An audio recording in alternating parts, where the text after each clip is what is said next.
쿤탈리니 각성에 대해서 미리 겁을 먹을 필요가 없다는 생각이 들었습니다. 대부분 수행자들이 인생의 온갖 고난을 겪어왔기 때문입니다. 그리고 어떤 50대 여성 체험담은 그 사람이 이번 생 마지막 윤회이기 때문에 자충우돌 하는 것으로 판단합니다. 쿤달리니 각성이 7번까지 사이클이 있는 것으로 언급이 됩니다. 우리가 익히 알고 있는 벤 쿤탈리니와 용 쿤탈리니, 봉황 3조고 총 7단계가 있다고 합니다.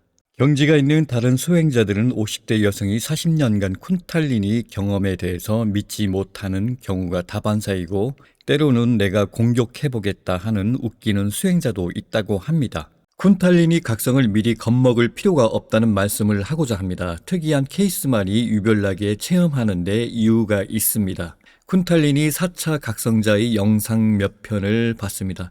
특이하게 그분은 쿤탈리니 각성 때마다 심장질환이 재발해서 3번의 수술 그리고 척추질환, 연골, 대상포진, 피부질환 등을 겪고 치유가 되었고 여러 병들이 있었나 봅니다.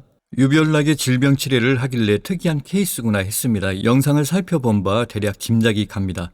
이번 생이 마지막 생이라 남아있는 카르마 청산을 위해서 질병이 연속으로 생긴 것으로 보입니다. 첫 번째 4차 쿤달리니가 각성하고 봉황 쿤탈리니까지 왔다는 것으로 보이며 7번 재각성이 있다고 합니다. 3조고 쿤달리니도 있다고 합니다. 3조고 쿤달리니는 불사조입니다. 두 번째는 이번 생의 마지막 윤회라고 들었답니다. 우주 아버지, 우주 어머니인지 말을 해줬답니다. 여기서는 두 가지가 나누어야 하는데 첫 번째는 3개는 윤회 사이클이 길던 짧던 윤회합니다. 무색계천, 삼계천, 색계천, 욕계천 어디든 높은 천상은 매우 긴 세월 동안 있을 수 있지만 여전히 윤회하는 세계입니다. 그렇기 때문에 낮은 천상에 태어나면 윤회 사이클이 짧지요. 높은 차원에 입성하면 윤회가 일시 종결됩니다. 그런데 이 쿤탈리니 각성자가 해탈할 가능성이 높습니다. 세 번째는 몇 생 전에 어느 붓다의 제자였다고 합니다. 그렇다면 제일 낮은 등급에서 볼 때 수다원, 사다함, 아나함, 아라한 중에 아라한은 1세 해탈합니다. 아나함은 한 번 더 환생 후 해탈합니다. 아마도 사다함이 몇 생 후 해탈하는 것으로 보이며 어느 부처님 제자였으며 수조 년 윤회를 리셋했을 것이고 나머지 몇 생만 카르마를 보유하게 됩니다. 그래서 이번 생이 마지막 윤회라는 것이고 그는 해탈 열반계로 갈 것으로 보이며 이를 아라한 등급이라고 할 수 있습니다.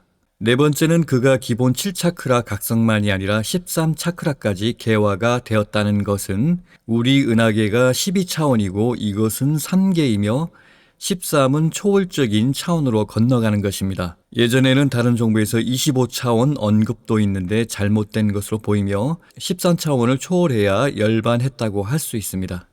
그래서 이 수행자가 4가지 증거가 보입니다. 첫 번째는 몇 생 전에 어느 부처님 제자였다. 두 번째는 이번 생이 마지막 윤회다. 세 번째는 13차크라까지 개화되었다. 네 번째는 마지막 3조고 쿤탈리니가 기다리고 있을 것입니다.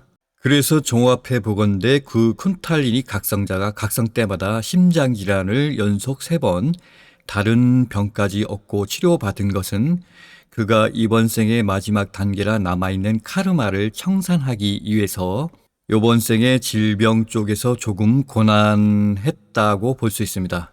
치료는 잘 되었나 봅니다. 쌩쌩한 것을 보니 말입니다. 쿤탈리니 각성에 대해서 오해의 소지가 있을 수 있습니다. 쿤탈리니 각성자 중에는 생전에 질병이 있던 사람이나 혈이 과도하게 막히거나 깨어날 때 매우 고통스럽다고 하는 것은 정설입니다. 그리고 각성 때 부작용처럼 보이는 정신적, 심리적, 신체적 수많은 여러 증상들이 개별적으로 나타날 수 있는데요. 무난하게 넘어가는 사람도 있고 요란한 사람도 있습니다. 과거에 쿤탈리니 각성 체험자가 자살한 경우도 있다는 이야기입니다. 외국인인지 국내인인지 몰라도 초기 쿤탈리니 각성 때 요란한 사람에게 무지하기 때문에 그것이 병이구나, 잘못되었구나 해서 자살한 케이스가 있을 수 있습니다. 쿤탈리니 각성 자체가 겁을 먹을 필요는 없는 것으로 보입니다. 제가 유아기 5세 때 생각하길 나는 영원하다. 죽음도 두렵지 않다. 진실이 보일 것이다. 이렇게 생각했습니다. 어느 한 쿤탈리니 경험자 때문에 너무 오버해서 겁먹을 필요는 없다는 말씀입니다. 그리고 외국 서적의 체험자들이 각종 명언 반응 사례들을 참고하시면 좋겠습니다. 오늘도 좋은 하루 되시고요. 겨울이라 날씨가 영하권입니다. 그렇게 춥지는 않은 것 같습니다. 감기 조심하십시오.